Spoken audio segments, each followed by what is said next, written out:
Chaque année, le rhume touche plusieurs millions de Français. Il est gênant, peut vraiment perturber le quotidien. S'en débarrasser rapidement et efficacement avec des remèdes de grand-mère, c'est possible. Voilà comment faire avec notre grand-mère à nous, Isabelle Quenin. Oh, c'est mignon. Bah oui. Alors, un rhume qu'on ne soigne pas, vous le savez, Jean-Marc, c'est une semaine. Et un rhume qu'on soigne, c'est 8 jours. Voilà, c'est pareil. C'est exactement pareil. Alors, le problème, c'est que pendant ces 8 jours, on est mal fichu, on tousse, on mouche, on a les yeux qui pleurent, on se sent vraiment moche. Un rhume, c'est clair, ça ne sert à rien, mais ça s'attrape comme un rien. C'est donc une infection virale du nez et de la gorge, et il y a 200 virus en cause qui peuvent nous communiquer ce fameux rhume. Donc, on n'a aucune chance d'avoir un hiver ou un printemps où on passe à travers, parce que c'est l'automne et le début du printemps qui sont les deux pics du rhume en France. Vous l'avez dit, 40% de temps de travail perdu, et pour les enfants, ça représente quand même 30% d'absentéisme scolaire, donc c'est pas rien. Alors, quels sont les symptômes et comment réagir ? On va commencer avec le nez bouché. On a du mal à respirer, on prononce mal. On peut commencer tout simplement par une inhalation. Et ce qu'on peut inhaler sans aucun souci, c'est l'eucalyptus. Alors, vous allez chez votre pharmacien. L'eucalyptus, c'est parfait parce que c'est anti-inflammatoire, c'est anti-infectieux. Les inhalations, on l'a tous fait. Vous mettez un petit peu d'eucalyptus, vous versez dessus de l'eau chaude. Il va y avoir donc une vapeur qui va s'en dégager. Alors, soit vous êtes équipé, vous avez cette espèce de cornet en plastique qu'on trouvait dans les armoires à pharmacie de nos grands-mères. C'est hyper sexy, mais hyper efficace. Ou alors, vous mettez la tête sous un torchon et vous inhalez au début. C'est chic. On ne demande pas de prendre un selfie à ce moment-là. Donc, vous mettez la tête sous un torchon et vous allez respirer, et bien sûr, ça va dégager. Alors, quand on fait une inhalation, l'idéal, ce serait qu'on sorte pas, qu'on se mette pas au froid tout de suite. Il faudrait faire l'inhalation, rester un petit peu de temps, une demi-heure, une heure à la maison, donc au chaud, avant de sortir. Alors, si vous trouvez que l'eucalyptus, c'est bien, mais c'est pas assez efficace, vous savez qu'il y a des médicaments qui sont en quelque sorte un cocktail d'essences qui sont excellents. Par exemple, vous avez alors la balsofulmine. En fait, c'est le baume du Pérou. Le baume du Pérou, on sait que c'est efficace. C'est quelque chose. Mais si, je vous le dis. Et il y a de l'eucalyptus, du benjoin, de la lavande, du thym. Du benjoin ? Du benjoin. C'est quoi le benjoin ? C'est pas canadien. C'est une essence de benjoin. C'est écrit benjoïne. Voilà, benjoïne. C'est d'actualité.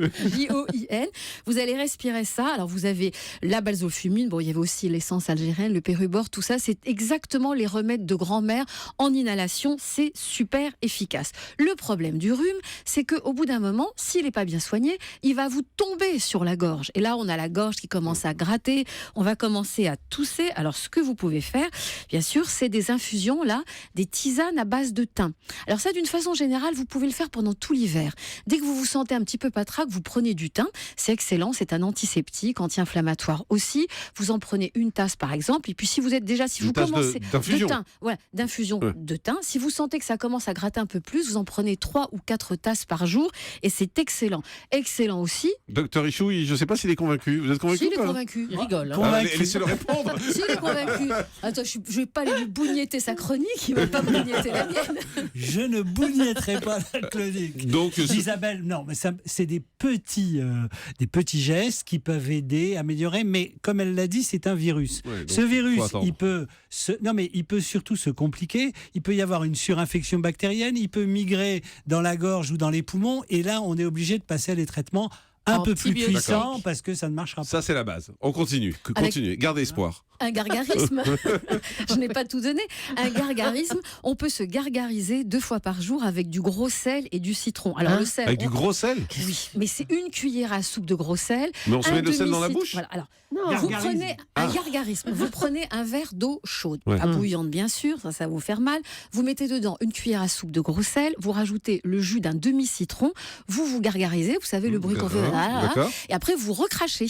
Et vous allez voir que... dans le lavabo de préférence, mais après c'est vous qui voyez. Donc le sel va empêcher les infections, et le citron, c'est un excellent anti-inflammatoire aussi. Donc ça, c'est excellent. Et puis je vous ai apporté... C'est quoi ce truc-là ? Alors, vous allez l'ouvrir, ça s'appelle le Ravinzara. C'est une huile essentielle à base... On a entendu parler de ça. Exactement, c'est du camphrier. Vous allez le mettre juste à l'angle sur votre main, juste à la naissance du pouce. Mais une goutte, juste une goutte. La tabatière anatomique. Voilà, la tabatière anatomique, ça servait à priser. Attendez, je mouille ma tabatière. Voilà. Non, mais juste une goutte. Une goutte. Ça fait juste rêver. Une goutte. Là, il a mis la moitié du flacon. Mais non, et je frotte. Voilà. Non, alors, et maintenant, vous respirez. Ouais. Vous respirez, et ça, qu'est-ce qui c'est va un se petit passer jet, parce qu'évidemment, faire On des sera dans un inhalations. sauna ? Ça sent bon, ça Ouais. sent super bon. Ça sent le C'est soda. de l'huile de camphre. Donc c'est du camphrier, c'est un excellent antiseptique. Alors vous allez voir que c'est un médicament qui est connu depuis des millions d'années, des millénaires. Ça empêche les infections ça et pue surtout dans ça le va vous studio. dégager. Non, ça ça pue sent pas, bon. ça sent bon. Ça sent le sauna. Exactement, et ça permet Vas-y, de Julie, enlève-le haut. dégager. Il fait chaud. Ça dégage toutes les voies respiratoires. Ça s'appelle le Ravinsara. C'est une huile essentielle. Alors, ce que vous pouvez faire, vous mettez sur vos radiateurs des petites coupelles avec de l'eau et Même vous mettez fermé, ça ça. sent. Sans ça, vous le mettez sur votre tabatière, Jean-Marc, et vous respirez ça dans J'ai la la journée. tabatière qui sent bon. Hein, je peux vous dire. Exactement. Quand vous sentez, mais j'irai jusqu'au bout. Quand vous sentez que vous êtes enrhumé, vous commencez ça et ça va complètement assainir, aseptiser vos voies respiratoires. C'est bon, vous avez C'est comme fini le Vicks. Non, il y a là. Elisabeth qui lève la main comme à l'école. Vas-y, Elisabeth. C'est pas possible pour les enfants de mettre ça dans la chambre des enfants. Mais si. Non, c'est le naturel. docteur Clerget dit non. Non, vaut mieux faire attention. Il Non, peut mais y avoir non, des mais réactions. j'ai des doutes. Attention avec les huiles essentielles et les enfants. Même sur le corps, il faut être très prudent. Là, Je parle des petits-enfants, pourquoi bien sûr. Il peut y avoir des réactions Il peut y avoir des allergiques. réactions allergiques et puis ça a des impacts Là où sur des organismes en Stéphane n'a pas développement. tort, par exemple sur les inhalations. C'est gentil de ne pas lui donner. Bah, Il est docteur, je vous rappelle. Non, mais ça veut dire qu'effectivement, le Ravinsara, vous le mettez sur la tabatière, comme vous le dites, c'est une goutte, ou alors vous pouvez Mais le après, ça sent moins mélanger, bon. bien hein. sûr. Ça tourne un peu. Ah bah ça tourne un petit peu, parce que vous avez trop respiré les pas bon. substances Ah oui, actives. après, ça pue un peu. Mais même. en revanche, que sur les inhalations, Stéphane a parfaitement raison de C'est vrai souligner qu'on ne sait pas en dessous de 12 ans. C'est-à-dire qu'on le fait pour les enfants et les adultes 12 ans et plus. Non, mais honnêtement, Pas ça avant. tourne. Hein. Moi, j'ai la tabatière qui sent plus bon. Là.